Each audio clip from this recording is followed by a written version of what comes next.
talking about the neat anecdote of a big challenge, and it is a big challenge because it's hard to design a car, an airplane that is roadable. Airplanes are easy. We know how to do those. You know, I had no doubt at all when the bipod left the runway and got airborne exactly how it was going to fly. Right? Piece of cake. I had no idea, though, whether the bipod in car mode, with the wings stored between it and less than 8 feet wide, and had a steering wheel, and I had absolutely no idea how it would handle at 80 miles an hour with a 40-knot gusting crosswind. In fact, it scared the crap out of me. And I didn't know anything about car suspension or steering. Brent Reagan actually taught me all of that. But Brent, stand up.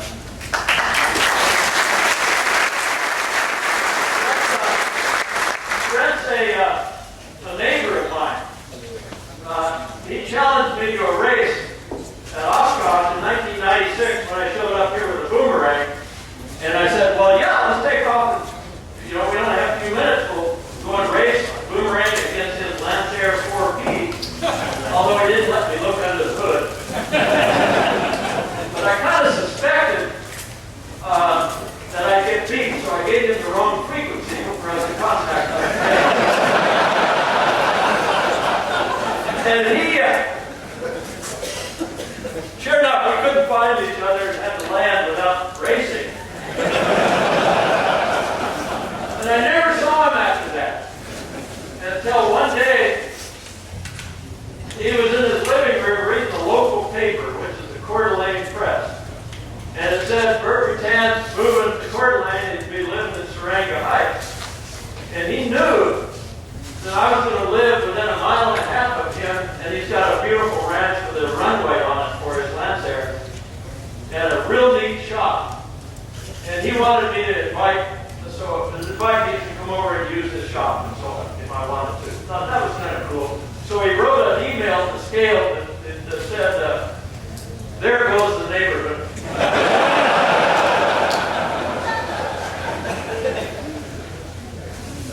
And in the email, he told me about all the cool stuff he did. You know, the Shelton avionics, a whole bunch of kind of stuff on his resume. And he made the mistake of putting in there that he had built an electric car. And I was in a panic mode at the time because the best guy in the world to do the electric propulsion, I thought, for the bipod, and I'm looking for somebody to do it. There's nobody around Scale that knows how to do that or that's done it before.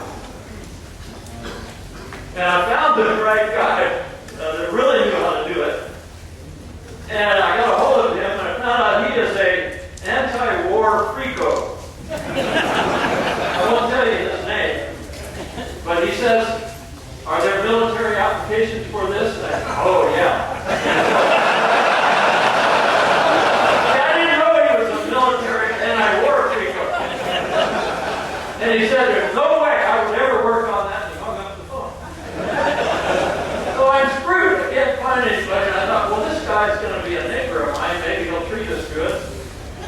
And he's done an electric car.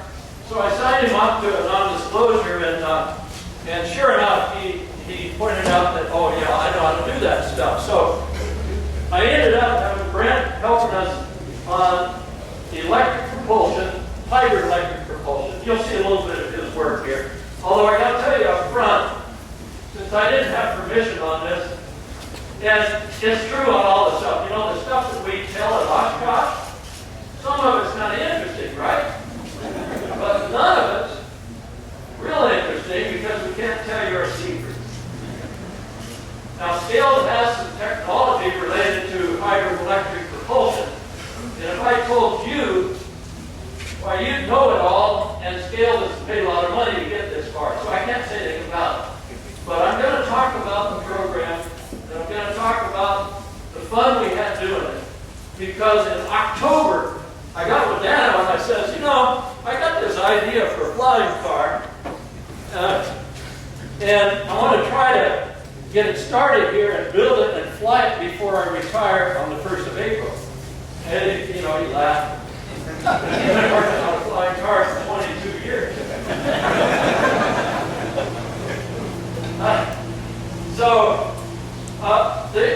The reason the bipod happened, though, the scale was in a time period where we had a lot of people on indirect. You know what that is?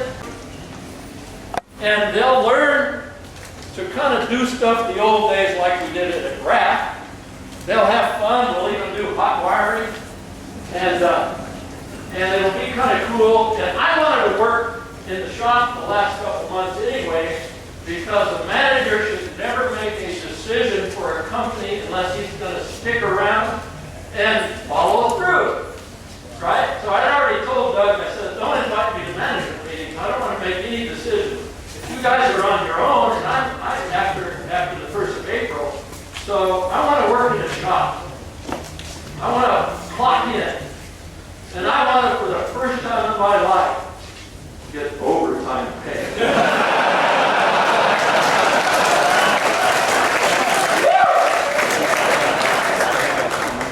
Now, when we've got a lot of overtime going on, the shop, that people don't know, the shop people make a lot more money than the engineers.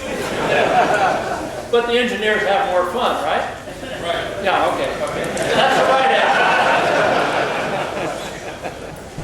So anyway, by starting a new program, I decided, well, I'll be the engineer. We didn't have any budget for engineering. But some of these guys, including Lynn and Zach over there, and who else? These guys came in and volunteered their time to help me with design on the evenings and on the weekends. So I was the only one. Hell, I wouldn't do anything anyway, so it didn't cost scale for me to design a new airplane. And the people that we use in the shop were indirect anyway. So we got this program started and justified to do a phase 1 only, based on the fact that the only real cost would be buying materials. And I wish I could have told Aircraft Spruce that we were doing another home built because we got all the materials for free. But I couldn't tell them because the program was secret, right? One thing I did appreciate, though, is Spruce really delivers nowadays. I used to have to drive to Spruce to get parts when we were doing RAF stuff. Now, 2 o'clock in the afternoon, you can send in an email to them and you got it in the morning. I don't know how they do that, but it's cool. And it really saves them. This airplane is almost all fiberglass. It's got some carbon fiber in it, but a lot of it is contact layups. You know what those are? No vacuum bagging. None of this airplane has oven cure. We didn't have time to set up and do oven cure stuff. We did a lot of bag stuff, but that was it. So it was pretty much old school. So anyway, let me go. First of all, when you get a program started, it's usually Doug that comes up with a name for it because it's more clever. I had a name for it myself. I wanted to call it Blast. Blast. Burt's last airplane starts tomorrow.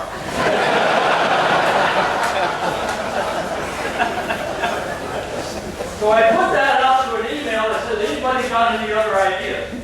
Because this was an in-house research and development program, you know, you in the industry call those IRAD. I got a name from Doug also. It's Rutan's Aeromotive Design. And because the program was justified based on being able to train new shop people to build airplanes real quick. Remember, 31st of March, I'm out of here. The real justification for doing it was shop training. So Doug also, I think, wanted to call the program training, which means take Rutan and implement new, interesting, non-traditional goals. That's cool. Not too long. How many here know what the White Knight 2 is called at Mojave? What's it called? T-top. T-top, which is short for? Triceratops. Triceratops. You know, the 3 horns. That is, if you have a spaceship too, it has 3 horns. Anyway, we call it T-top. So anyway, Doug thought this program ought to be D-Top, Delta Top, which is drive to Oshkosh, probably.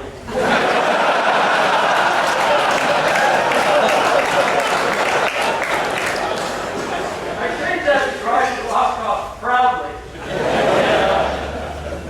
and almost sold that. No. So anyway, we've got a big problem. I mean, hell, we've got to build this airplane fast. We don't have a name yet. You can't start till you have a name.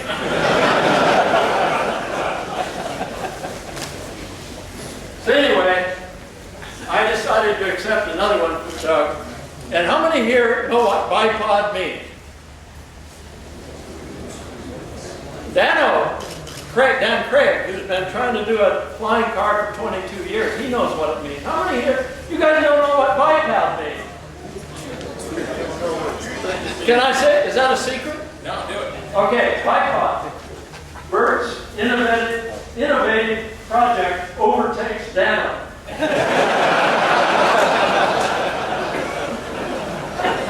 think I'm kidding?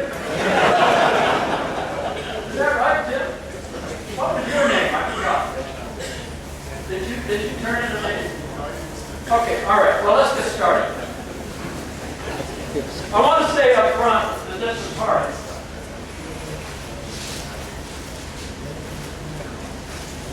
I don't think the important thing is that you flip a switch and stay indoors and you become an airplane in 45 seconds. How long is it going to take you to convince the airport manager that you can drive your car out onto the ramp? I think it's a hell of a lot more important that it be short takeoff and landing. So you don't go near an airport. You turn off a rural road and use a farmer's driveway. Okay?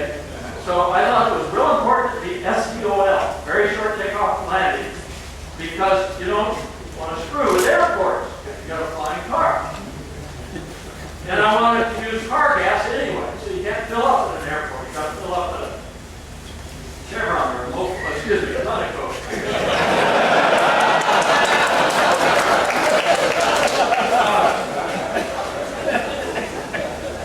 That's the one with Venezuelan guy. But I thought the more important thing is that it be a good airplane. One that does fly over rock, one that has good range. Trying to configure it, I couldn't come up with something that I liked. It kept looking like a Volt Taylor or looking like a Dano's airplane. And I decided that if I could incorporate hybrid technology, hybrid electric technology, and drive the propeller with a motor just a little bit bigger than your fist that could put out 20 horsepower, the ones that the model airplane guys are using. Actually, the two versions of that, the Turnkey and the Hacker. Hacker is made in Germany. Turnkey is made in China. And when I got a hold of one of those motors, I think I had to clean my shorts. I mean, this thing is so wonderful. It's little. It can direct drive a propeller. It weighs less than 6 pounds. And for short bursts, you can put out 20 horsepower with this thing. And you put out the same power at any altitude. And I'm thinking, holy bananas. Scatter a few of those around the airplane, and you can do something different configuration-wise. And put another one on the wheels to drive your car. So you got to generate electricity. This doesn't an all-electric airplane. It doesn't make any sense, and it won't until batteries get 10 or 20 times as good as they are now. And I don't know when that, maybe next month. But anyway, so I envisioned something where you take 4-stroke liquid-cooled motorcycle engine, do 2 of them. Use them to nothing to do but drive generators that charge these batteries. And then you run off the batteries to drive your propellers or your wheels. And if the airplane would not taxi with the propellers turning, it would drive out with wheel power on the runway. It would start accelerating with wheel power, and then you turn the props on, and you got wheels plus propeller power. And you get a burst of about 7 seconds of that, and you're off the ground. Okay? That's cool. All right. Then you cruise on propeller power. And if you're flying along and you have a twin engine failure, let's say you're dumb enough to run out of gas on one side and you throw a rod on the other side, you've lost your gas propulsion. That's redundant, fully redundant. You lost both of them. Well, what do you do in a twin when you lose both engines?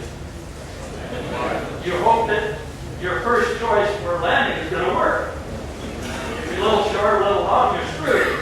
But the neat thing about the electric hybrid, in my mind, was that, hey, if both the gas engines fail, well, you can pick out a field and make an approach to it. If you're going to be short, no big deal. Use a little battery to get there. And if you're going to be long, no big deal. Go around the downwind and pick another field. And be able to do that twice just on the batteries. And I thought, wow, you talk about a safe airplane. That's a safe airplane. You've got 4 times redundancy on the motors, you know, and you can lose both gas engines and you can still go around. That's neat. And another thing that's neat about it, you put that much battery in to allow you to do a go around the downwind and back. That battery will drive your car about 30, 35 miles as an all-electric car. Now, I drove an all-electric car for 7 years. How many here drove an EV1 before General Motors took them away from us? Cool car, right? Didn't you love it? Wouldn't you like to have it again with lithium batteries? Oh, it was then. Anyway, the electric car then, in the neighborhood and in town, is an all-electric car that's perfectly quiet. If you get out on the freeway or highway, you push a button, fire up your gas engine, and be able to get, you know, 700 or 800 miles on 18 gallons of gas. That's a cool car. The big risk, though, was something as light as it needs to be for an airplane. An airplane's going to be stable directionally. Hell, if a car jumps off the ground at stable direction, it'll turn into the wind and then land sideways. So that's no good. You know, you got to get rid of some tail on a car. And you got to keep the CG far enough forward so that it'll be stable as a car, but it won't rotate as an airplane. So the solution for that was put a lot of propeller power back here on the tail. By the way, the latest configuration of it has all the power, 4-bladed props back on the tail, none on the wings. You blow the tail with all your power and you can rotate. Another thing, you know how a motorcycle guy rotates and goes up on his rear wheel? He kicks a lot of gas in. So you give your wheels a real good blast, short duration blast of power, and it'll help you rotate. So you got something that you got 2 ways to rotate, even though the CG is way too far forward to rotate as a normal airplane. Anyway, that's a basic concept, and I'm going to map through some slides here and show you the program.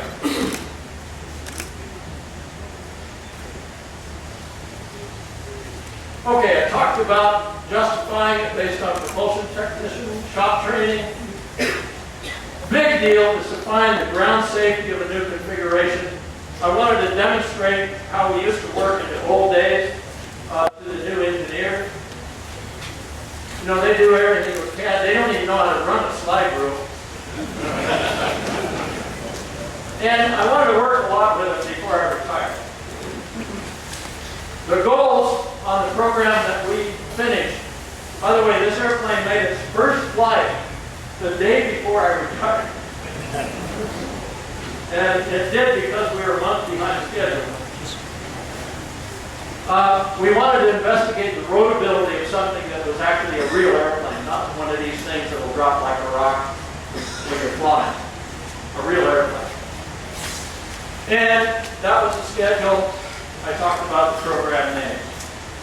Okay, these next 3 charts are not what the airplane does, because it hasn't been flight tested in phase 2 as an airplane.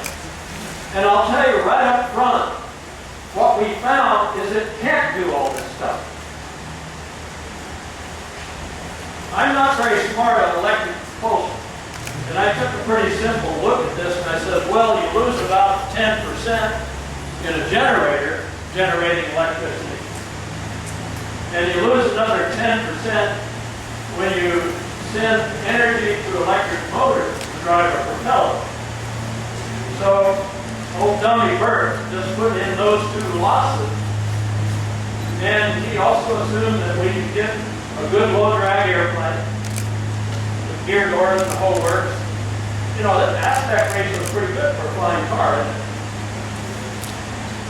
But if you can do that, you get this wonderful performance, and you can get this wonderful stow capability. So I got to tell you, what we learned on phase 1, when Brett came in and says, "Burt, you got other losses here." Okay, stuff that I didn't consider. And I got to just tell you up front that this airplane will not perform, I don't think, as well as it was claimed in Aviation Week, or as it claimed in its first 3 slides. But for what it's worth, I kind of so programmed Doug based on it to do all these cool things. Now, we don't know how well it'll do until we test it. We haven't tested it yet. I don't think I think Scale will be looking for a customer to pay the bill for phase 2. Anyway, it does this neat stuff, 35 miles on batteries. What else is up there that you should know about? Real short STOL. Okay, here's the airplane configuration. By the way, the gross weight, just by coincidence, is essentially the same as the gross weight of a Long Easy. It's got a lot less fuel though. Doesn't have the range of a Long Easy. Obviously nothing has the range of a Long Easy. It's only got 18 gallons of gas, 9 gallons per side. But it has about the same gross weight as a Long Easy. 31.8 foot span. What else should I say about it?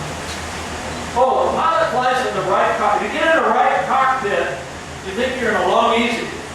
You got rudder pedals. When you get to full travel, you're on the master cylinder for the wheel brake. That's what a Long Easy does. That master cylinder is off the motorcycle, by the way, because the brakes and wheels are off the motorcycle. If you get into the left cockpit, you think you're in a car. You have a steering wheel. Now, it's a spiffy looking carbon fiber steering wheel, but it's a steering wheel. Okay? You got no rudder pedal. You got a brake pedal. You don't have a gas pedal. We think it's okay to teach a guy to drive to use a hand throttle. A lot of experience has shown that works. But if you take away a brake pedal, you got problems. Because the guy who drives your car, if somebody darts out in front of them, instinctively, they don't think about it. They go to a brake pedal. And that's a safety issue, so we had to have a brake pedal. So the brake pedal in the bipod on the side, left side has a steering wheel. It's actually a dual pedal. It looks like one, but it gives you redundant braking for the left and right side. Wheel braking.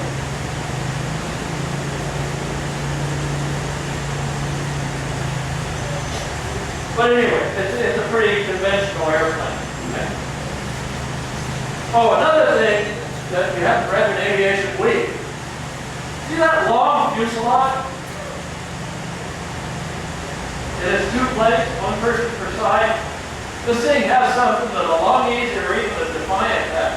It has a baggage compartment you can put skis or golf clubs in. And they go all the way back to almost the engine. Okay?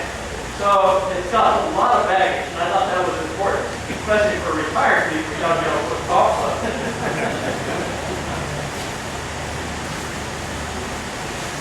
Okay, here it is, folded up like that. This is the original configuration. Notice up here there's a tie bar. We have to tie the left and right steering together to make it a safe car. So that's a steel tube going across. I realized later that wasn't a good idea. It's better to put a fairing over that and store that fairing in a baggage compartment when you're flying and use that for the download up front.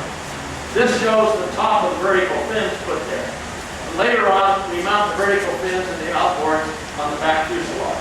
Anyway, this was an early This was the configuration when I sold the program in November to get started. By the way, Len, when did we get the first tool to start building this airplane? November 17th. Okay. Now, I got to tell you though, I did work on Christmas Day. Okay, my son, who has not had access to the loft of this airplane, he's only got to look at pictures. He's done some loft of his own. Jeff, stand up. If you want to see something. Now, he has done this with Modo CAD. And he has developed Lego models of every one of my designs, including the bipod and the flight and car mode. If you want to see these Lego models, go over to the spaceship one in the museum, and they're all displayed right there.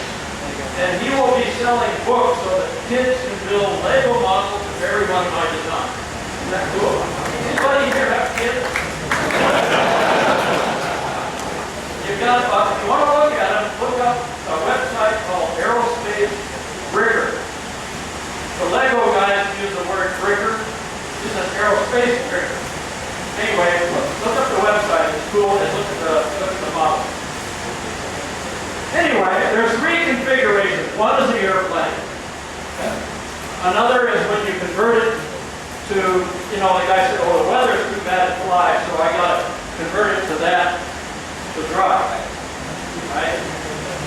And then convert it back to the airplane. So that's what you got on a dry flying trip, is these two. Well, I figured there was another configuration, and Jeff called it, good name, call it road trip configuration. Let's say you decide you don't want to fly this month, okay? You just want to take your car on a road trip. You don't want to carry your wings around or tail. The wing only weighs 50 pounds. You pick it up, and I'll show you later that you wheelbarrow it around. I think there's him doing that. Anyway, you leave that stuff in your garage, and you got a road trip configuration at the top. Okay, that's a better car than this one because it has less aerodynamic drag. And also it's better from the standpoint of car aerodynamics. Unlike any other rotable airplane out there, there's some knobs to turn. You can set the incidence of this yellow part, which is just a fairing around the fly bar, to get down low on the front. The wing that goes between the bodies, you can turn the flap up. See the flap turned up there? To give you down load. And then you can set the elevator any position you want to change the relative load at speed front to back. So when you're out at 70 miles an hour, you can set any relative weight that you want front to back. That's kind of cool when you're trying to make a safe car. You've got knobs to turn, right? This really works cool. And we have tested that speed. Okay, we're going to show some slides showing the different configurations. Here's the airplane configuration. By the way, I want to be sure I leave plenty of time for Q&A. How much time? What time is it? 35 minutes. Oh, I'm okay, yeah, okay. Anyway, here's the airplane mode.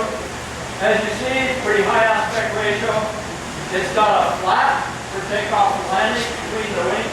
It has only ailerons on the wing. It's got these long baggage compartments. It's got, what is it, 32-inch prop, I guess. 4-bladed prop with 40 horsepower on each prop. The outboard tails. See these things on the outboard? Those are trimmers. You roll in, like your trim, you roll in the incidents of those. You can set them to help you rotate as an airplane. They're not even there as a car. You take them off and plug them in to the fuselage. Okay? The elevators in between. And, you know, people think, well, I'll cover that later. Okay, the car, this is the current configuration of the car mode. 4-bladed prop, and there's no motors on the wing, so they're easier to handle, and you don't have to unplug a connector when you go back and forth. You pull one pin walk away with the wing, and we'll show you later how you install it by yourself. And then the road trip mode, you can see is a pretty clean car. By the way, the drag on this is tiny compared to regular cars. The frontal area is very low. This has about half the aero drag of an ED1, and the ED1 was 4.0 class, 0.16 CD. And that's the reason why we expect to get really good range on the car. Okay, back to pencils. And I used to use the word French curves, but it's plastic curves. This is just a snapshot to show you how most of the drawings were done.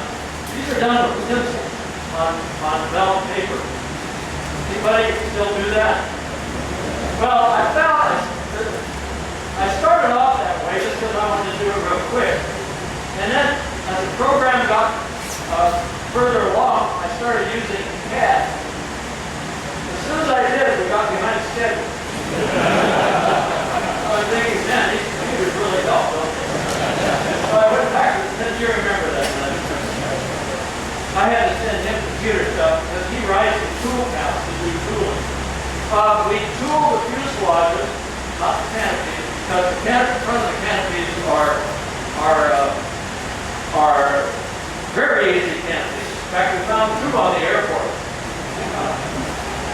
One guy said he'd be really surprised when he looked at the phone. The only thing we tooled on this was the fuselage below the canopy. Is that right? The wings are hot wire cut, the tails are all hot wire cut, and that's it. By the way, those wing spars, see how long the wing stub is? You're out here on the outside of an 8-foot wide fuselage, actually half an inch less. And the wing spars almost touch each other. They plug away in. So you got a spar box about that big, where the wing spars come in and take all the bending load. In front of that is a D section about that long and about that deep, so you can pass lunch back and forth to her.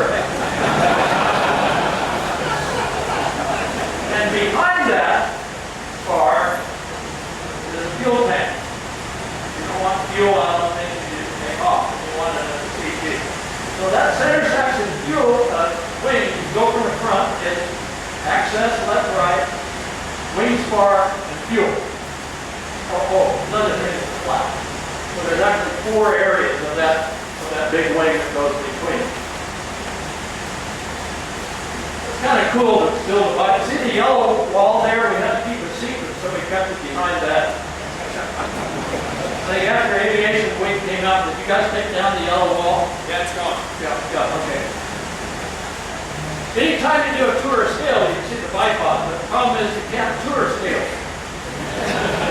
Okay, just to show you that it really has a steering wheel. There's the steering wheel. And here is the long easy rudder pedals, except they're cooler than the long easy one. The stops are brake master cylinders and motor sack, as you can see. And again, it's got rack and pinion steering and a tie bar that connects back and forth. And it has electric throttles for the wheel. That's the control electric. The airplane side has 2 throttle quadrants. One of them is to control the propellers, like you're flying an airplane. Another one is to control the wheels, like you're taxiing. You don't want to taxi out with the propellers that close to the ground, and you don't want the noise. So you taxi on wheel power. You give it full wheel power to get going, and then you start up your electric motor and off you go with both. So you have 2 throttle quadrants in the airplane side. And 1 throttle quadrant in the driver's side, just the wheel. This is something that's cool, and the first time you do it, you will giggle. Tim, you're in one of these pictures. Why are you? Oh, you're not. No, you're not in there. Why are these guys giggling? Anybody know?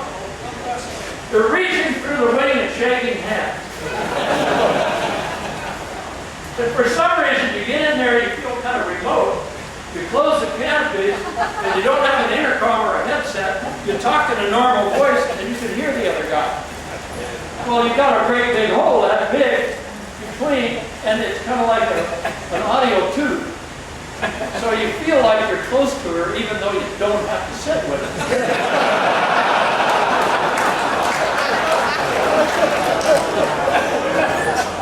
I suppose we should make a plug that we can put in there tomorrow. There's nothing in that hole. Nothing at all. Oh, there's Dan Craig. Hey, Dan.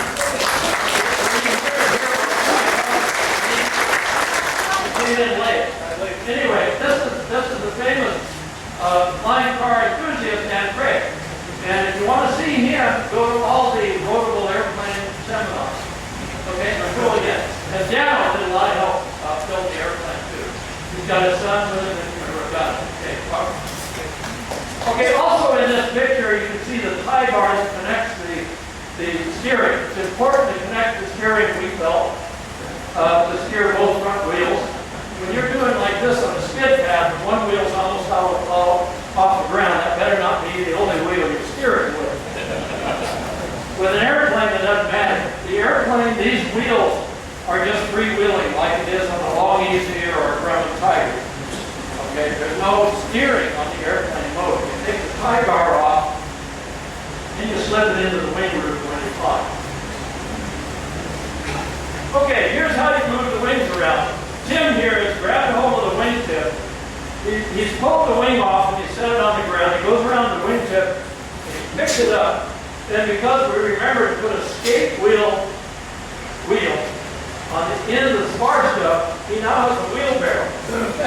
And he wheelbarrows it around and drops it in between. And then you get around front and hook the front to a little bracket. Which, did you guys make that after I left? You need to make that bracket. Not all that hard. Just a bracket. Okay. I can't say much of electric propulsion because there's intellectual property here, but these are the slides from Brent, and the ones that he felt were great to show you what we built, but it doesn't give you any real secrets. The neat thing is he made modules. There's 8 of them per side. There's 16 of these in the airplane. They're about 3 inches square, and they're about that long. Each one of them weighs less than 6 pounds, and they're lithium iron phosphate, which is much safer than lithium-ion battery. These batteries are a bigger version of what we find in the Prius. Is that right?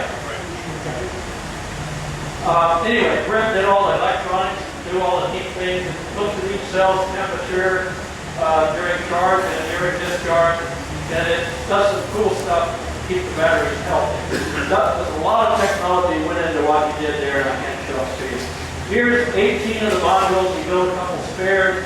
And he sent us this kit, like a heat kit, right? And we took that and wired it in. In fact, Ron is our electronics guy. He's the electrical engineer for Spaceship 2, but he would sneak down and do the electrical stuff on Bipod. He would send him and say hi. Ron for life. Okay, Brent heard that the lithium iron phosphate batteries are real safe, so he wanted to try it. I don't want to tell us how you did that test. I don't have a lot of time, but I didn't know how you did it. What did you do to make sure the batteries are safe? Well, you've got all kinds of YouTube videos that show battery pyrotechnics when you overcharge with lithium-ion polymer batteries, laptops and cell phones and slow. So we decided, well, let's have some pyrotechnics in the shop. There's nothing more fun than a good explosion. So we hooked this battery up and charged it, and then we overcharged it, and we kept charging it. When I got to about 200% charge, there was this little pop and a really disappointing kind of puff of smoke. And that can't be it. So we kept applying more and more voltage and current to it. Finally, we got up to 10 times the battery voltage, and nothing happened. So we blessed it as being safe for further training. I'll stand.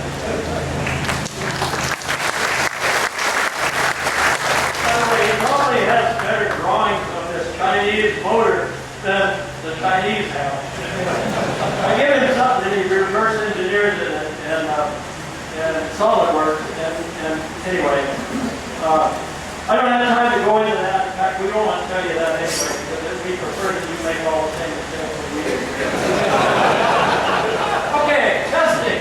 Finally, we got this thing assembled. Weeks behind schedule. How the hell did that happen? Oh, I know that cat. So here we are out driving it. Again, we drove it at, well, we had to drive it at more than 80 because we wanted to fly it on wheel power. Anyway, in the car mode, by the way, we did ballast it to the same weight you would have if you had the gas engines and generators in the prop load. We didn't even buy those for phase one, but we put it at that weight because that's the lightest you could ever drive it as a car. We did skid pad tests where you drive it real fast in a tight circle, and we did jog tests, and we drove it in high crosswind, and we drove it as fast as, I wasn't even there for that one. Where was I? I was off on some kind of trip. It was the fastest we drove it again. Was how much? 75 miles an hour at the car mode. Okay, and we found to our delight that we didn't even have to do a lot of tweaking on the elevator or the canard download or the flap. That seemed to work pretty good as what our first calculations were. So anyway, a lot of work here, and it was very important. This to me was the most important test because it told me a lot that I didn't know about. Okay, then, we weren't even planning on flying it on phase one because now we don't have propellers. Until I got the idea, wait a minute, we just taxied it with the wheel power fast enough and then fly it down the runway. Now, a big mistake, people, how many here have done runway flights on the first flight of an airplane? What's the big problem when you do that? You get off the ground and you forget to throttle it back. And you find out that you're 20 feet in the air and you're accelerating and you can't stop in time to land. That's a big problem. Well, this isn't going to be a problem because as soon as you leave the ground, you have zero thrust. This is kind of a cool picture. That's T-Top, the White Knight 2, and that's Mike Melville, our astronaut, Long Easy. And here we are with T-Top. And there we are airborne. But we should try to fly to show something that we already knew and it was good everything. Okay, this is a nice day over the Rockies. Going to Oshkosh? Try that. No, I'm not going to name names. And this is a nice day at the beach. By the way, I'm not trying to sell a flying car. I don't have anything in it. And I don't have any idea at all whether Gail or anybody will proceed through and do the phase 2 testing. I know, according to their website statement, that they are working on the hybrid propulsion technology. And hopefully there'll be some future work done on flight options. Questions? How much time are we going to call here? I see. We got 25 minutes. Okay, good. Questions?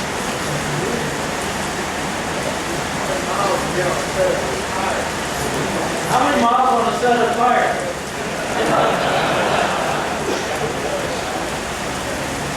I don't know that. I really don't. We did not overrate the tires more than the loads that they see as motorcycles. You know what motorcycle guys do? They actually fly. They come down hard. We found we couldn't use their suspension because it wouldn't fit inside, so we did all new suspension. But we did use their adjustable shock absorber, which is really cool. You get a development model of those, which costs 3 or 4 times just buying one off the shelf. And they still only cost $250. And you can adjust the damage in both directions. You can adjust the force at which it starts to shock. You can adjust all kinds of stuff. And so we bought development suspension for that. But, you know, we certainly did skid the tire.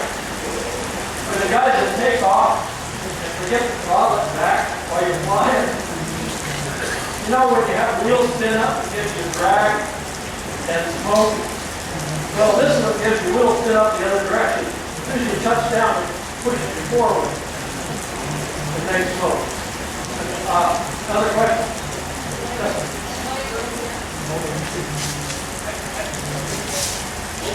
What's the proposed time by a kid? I stopped selling plans in 1985, 26 years ago. No, I'm not in the business at all. Don't plan to be in the business. You know, I'll tell you, you get this old and you just flat can't do builder support anymore. You know, we did builder support for more than 20 years after we stopped selling plans, but I just don't think I can do a kit. I don't think I have it in me to do a kit because it's a hell of a lot of work to support the builders and so on. So I have no plans to do anything to kit this. I had a question about the motors you're using. Did you develop the motors and motor controllers in-house, or are you using something that's commercially available? And so can you say what that is? I can't say an answer to either of those questions because I would have to get permission to talk about any specifics on electric propulsion. Sorry. Now, The pods appear to have toe-in. Why? the pods have toe-in. First of all, you want to use up all of that 8 feet that's allowable. Okay? And if you take the tails, which are only that wide, instead of this wide, and you tow it out like that, you get a bigger stabilizer, more elevator, and more stabilizer to blow, and it gives you a lot bigger propellers to blow them. And the bigger propellers, the more efficient they're going to be, particularly at low speed. So I wanted to get all the tail that I could have. That's a complicated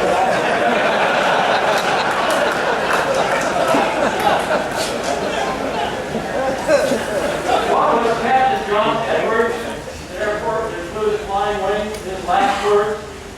Need more tail. But anyway, the idea was to get all the tail that you could have. Okay. Now, we took the vertical fins and we put a curve on the fuselage so they still pointed straight into free.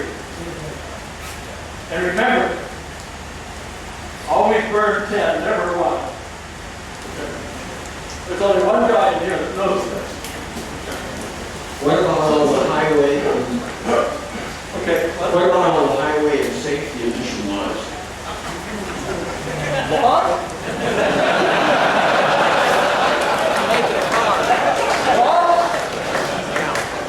Hey, you're driving down the road. You pull into a rest stop. You're on an interstate. And you think, I'm tired of driving, honey, I'm on a fly. You look around. You realize that the takeoff roll is going to be 8 seconds. And you're out of there before they show up.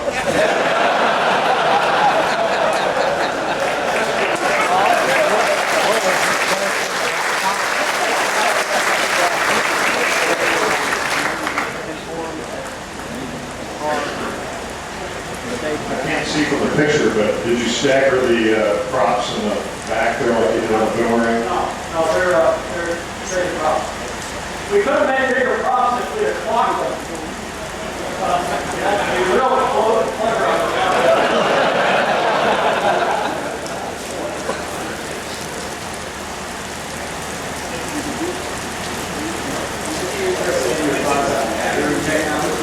Passing comment on it, but it's one of the huge technology issues that we bring out. There's a lot of really great stuff that can be done if we had better batteries. And do you think we're still a decade away, or what are your thoughts on batteries? Well, I was the guy that drove an ED1 starting in 1997. I had lead acid battery. Lead acid battery. I had a car that weighed 1,800 pounds and had 1,200 pounds of battery. Looking at the advancement to these batteries, it's a pretty big change. And I think your question might be, have we leveled off and we're not going to get any better? And I don't know the answer. I'm not an expert on that. But Google it and you can find out anything. Next question. What is the conversion time from aircraft to roadability and the package? My goal was that one guy could do it in 10 minutes. And I figured it'd take a lot longer to talk to the airport manager over this gate. Keep in mind, it's extremely important for you to put long, high aspect ratio wings on it, and for you to have a low span loading if you're going to have an airplane that can fly over the rock. Okay? You can't just push a button and have those wings turn. And I have no interest in electric motors moving wings around. You know? I figure that if you have the gumption to fly, you're going to save hours, not minutes. So what if it takes 10 minutes to convert? If you're going to go out and fly a 500-mile deal at 170 miles an hour, compared to driving with traffic, how much time do you save? And why is it then important to change in 1 minute versus 10 minutes? Another thing about doing it manually is you feel all the fits. You know if there's something wrong when you change back to it. Okay, next question. What's it like to land this airplane? I never have done it. Anybody here that's landed a bipod? No, there's 3 guys that have done that. I don't know if any of them are here. What's it like to land it? Well, I watched it from a car. It looked like kind of like landing a long easy, except you're a lot lower. It has the same ground clearance as a Corvette. It has the same ground clearance as an EV1. And the neat thing about it is it doesn't have the launcher on in the cockpit like a long easy. It has it only on the inboard side. The outboard side, if you notice from the picture, oh, it doesn't show up here. It's cut down so you can stand on the ground and step into it with a 23-inch step. You do this and you're standing in the seat. Okay? You know, while we were building it, we had it up at height to work on it. A little higher than a long easy sit. But when we put it on the ground, my God, it disappeared. The top of the canopy is that far off the ground. If you have a big wheelbase and a big wheel track, and you have a real low CG, you've got a better car. Right? Way in the back. I did. I noticed this. Did you put 2 motors on each prop? On the early sketches where you saw a bigger single propeller in the middle and a bigger nacelle, that was 2 of the small motors and a belt drive. Okay? So we don't believe that that's the thing to do now. We believe the best thing to do is to put 35 or 40 horsepower motors in 2 places on the tail. And you've got a single motor driving a 4-bladed prop to get the disc loading adequate. Okay. Second question is, did you look at, I don't know if any advantage just being able to vector the thrust a little bit by changing the... You don't need to. You can vector the thrust by moving the stick back and forth. And you already have to have that for other reasons. Now that would be a solution to the problem of not enough complexity.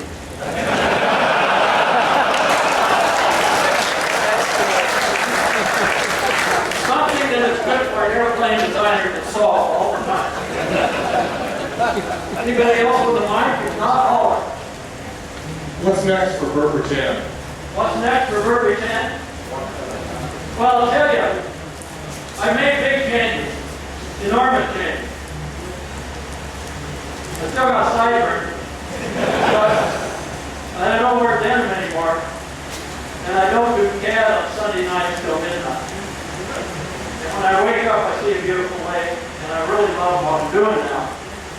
But for 45 years, that's Air Force, for about 36 years, You've probably learned by now that you don't see what I do until it flies.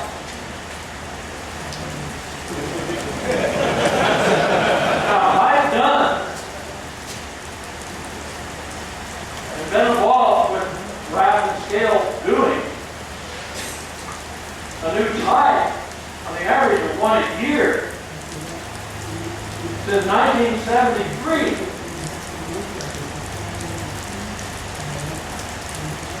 Do you think I can stop that?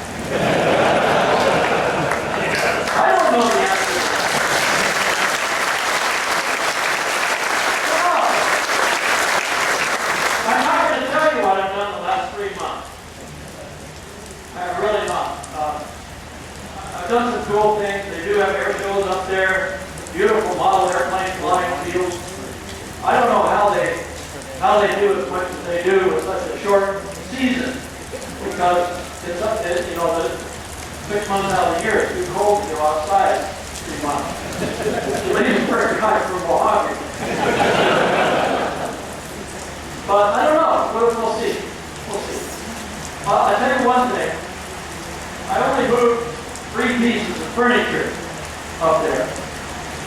I left the pyramid furniture in my pyramid, and it's leased by one of the scale engineers now.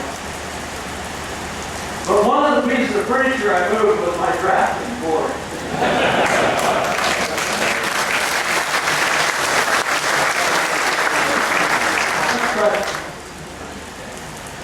What do you think about adding a hybrid electric design to the existing single engine airplane for emergency landing?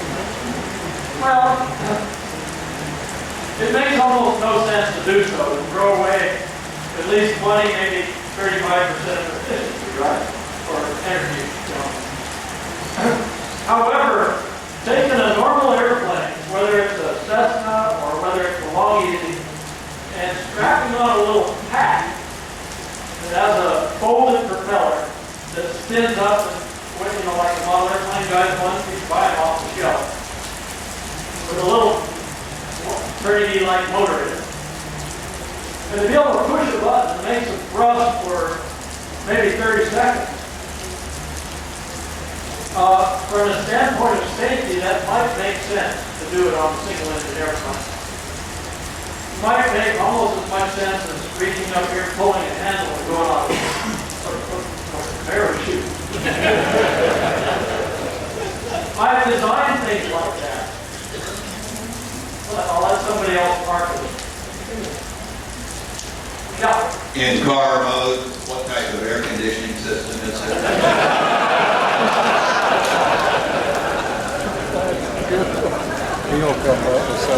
And when you do a program in 4 months, you leave out some stuff.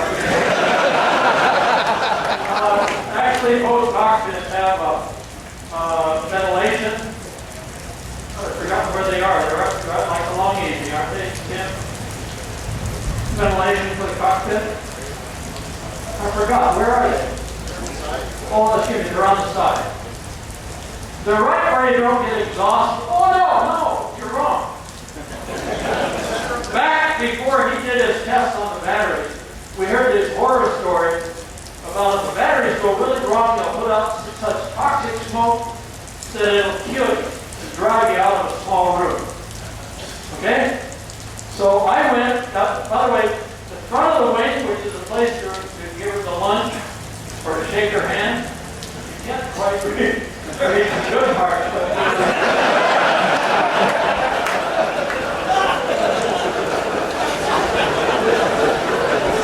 In front of that is a hole this big around, or it's shaped like leading edge. It's that big. Okay? And in that hole, the only thing we have is power wiring. The wiring goes back and forth for the electric propulsion system, and so the throttles can run both sides, right? So what I did is I put a ram air inlet at butt line 0 to pressurize that chamber. And if you sit in the airplane, that thing is right here, and it's a little deflector will go right on your face. So that is the ventilation system. And I wanted to make it so anything really bad By the way, where the batteries are is forward of what looks like a firewall, and suspension and so on is steel. So you can have some big fire up there, it doesn't hurt you structurally. But just wondering why aerodynamically you've got the spars facing forward in the travel mode. You say when your spar starts is when you're on the road. Okay, first of all, the drag's about the same if I turn the wings around. And also, if I turn the wings around, it gives me an undesirable wheel weight distribution because the weight is further aft. And I wanted to keep as much weight as I could on the nose wheels for the car mode. And that's the reason that we put them here. Also, those plug-in spars, they go right to the point where those no suspension firewalls are, and it's a real convenient place to hook up the wing. Well, you're going to build one too. Burt, over here. I was wondering if you've been working with DMV yet, and the lighting and the airbag and all that kind of stuff. Yeah, I have been working with DMV.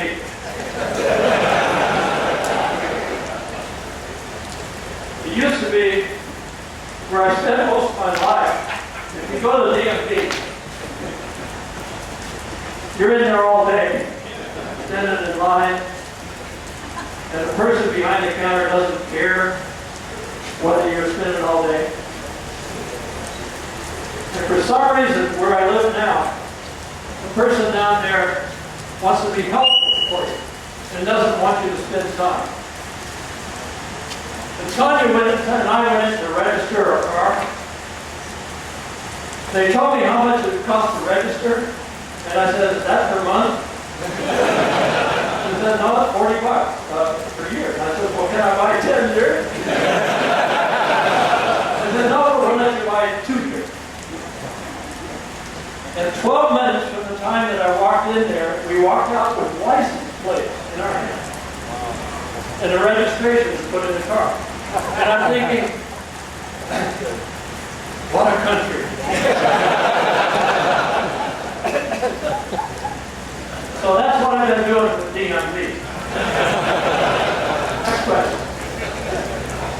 What final lasting lessons were you hoping to teach? Use the mic so we get it on tape, please.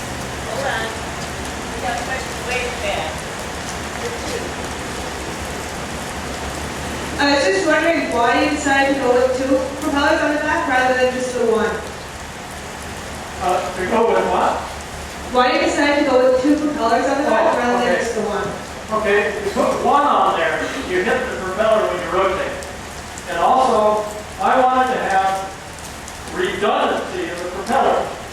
If you kick up a big rock and ruin a crop, you're dead on propulsion.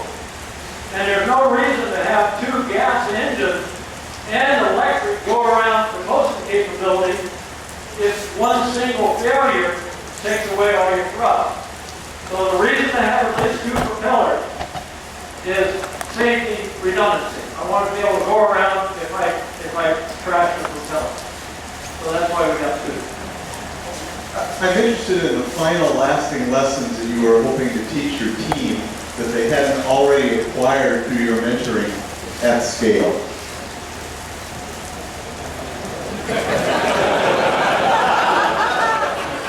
I already told them the 2 things they need to know. 1 is have fun. Because if you're having fun, you'll do better work. You might as well be doing something else if you're not having fun. And 2, don't stay in the hobby more than 44 years. That's all they need to know. The rest of it they can figure out themselves. What does it weigh? As I mentioned, the gross weight is very close to the same as the long easy, but it has a lot less fuel than the long easy. Gross weight is somewhere around 1,500 pounds with 2 people and 18 gallons of gas and 40 pounds of baggage. Keep in mind, this is not something that's going to production though. This is a research program. I don't know what it might weigh by the time DMV gets done.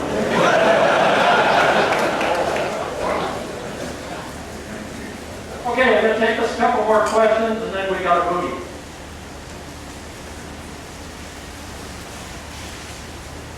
If you have used, the latest techniques for composite construction, instead of doing hand layup stuff, how much weight do you think you could have taken out of the vehicle?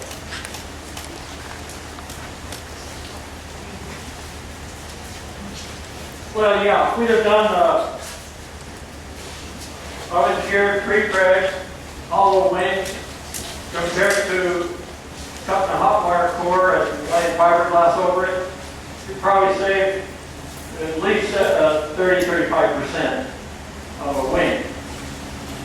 Yeah, we could save